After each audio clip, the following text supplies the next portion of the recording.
Well, one of the contaminants that might appear in urban soil is lead. And so one of the things they should think about is where the least amount of lead might be in their yard, if in fact they're planning to put the garden in their yard. So the highest concentrations of lead will be right next to the building, whether it's a house or an apartment building, or out near the street. And the reason for that is one, because of the use of lead-based paint. If the exterior of the building or exterior building components were painted with lead-based paint, that paint comes off over a period of time. It either weathers off, or when the building is repainted, people will scrape off the loose paint. That loose paint, for the most part, falls into the soil immediately adjacent to the building. So on a typical yard, you'll find the highest concentrations of lead immediately adjacent to the building, within the next 2 or 3 feet.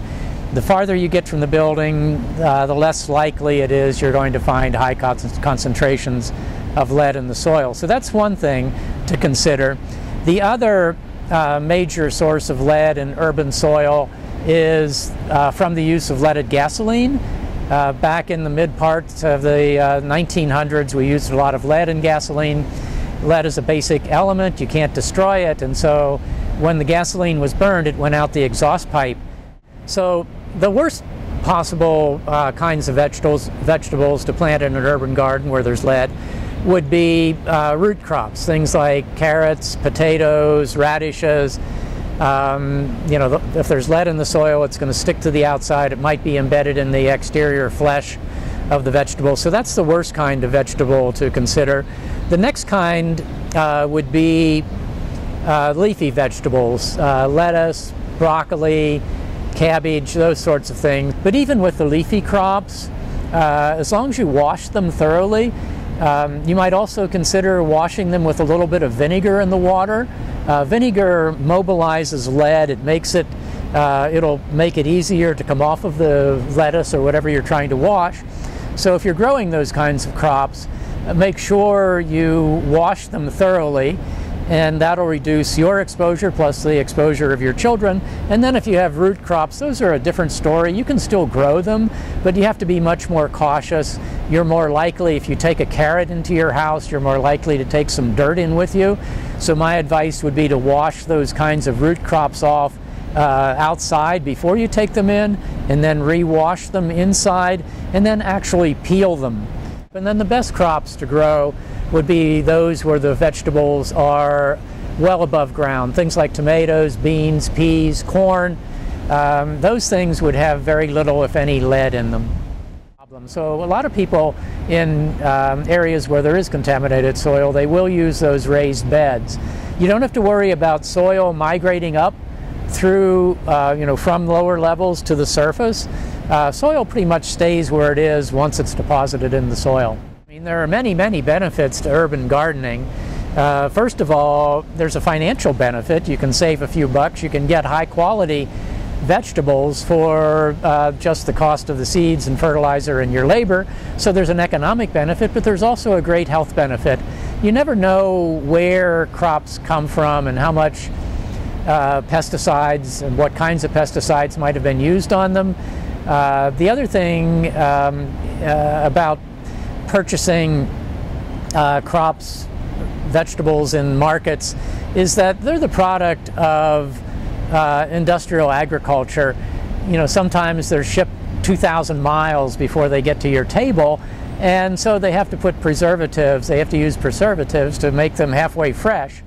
Kids are exposed to lead primarily by ingesting it, young children in particular, especially children under 3 years of age.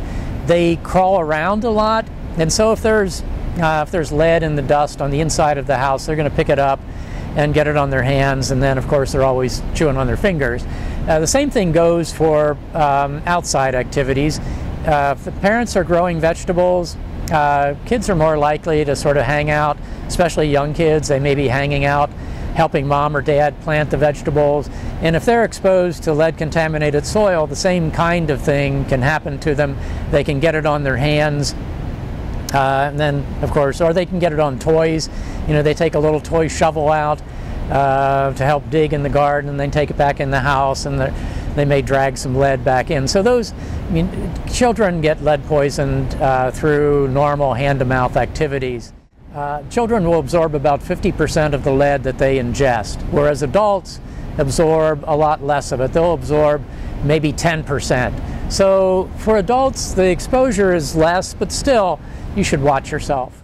Common sense tips to try to prevent lead poisoning in children in the summer would be to, if there is bare soil outside and you live in an area where you're concerned about lead contamination, to cover that soil up, either with mulch or some kind of barrier, or to plant turf grass above that.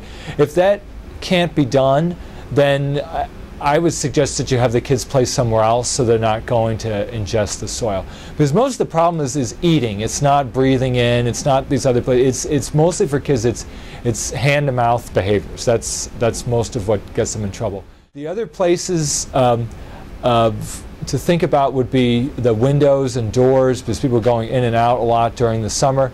And if you have an older house, and if you see any visible chipping or peeling paint, then that's definitely a concern, and you want to keep the kids away from that. And not only that, you want to wipe those areas down and keep them clean. A lot of people too, I mean, will take their shoes off before they come in, so they're not tracking stuff through the house. And of course, children should wash their hands before they eat.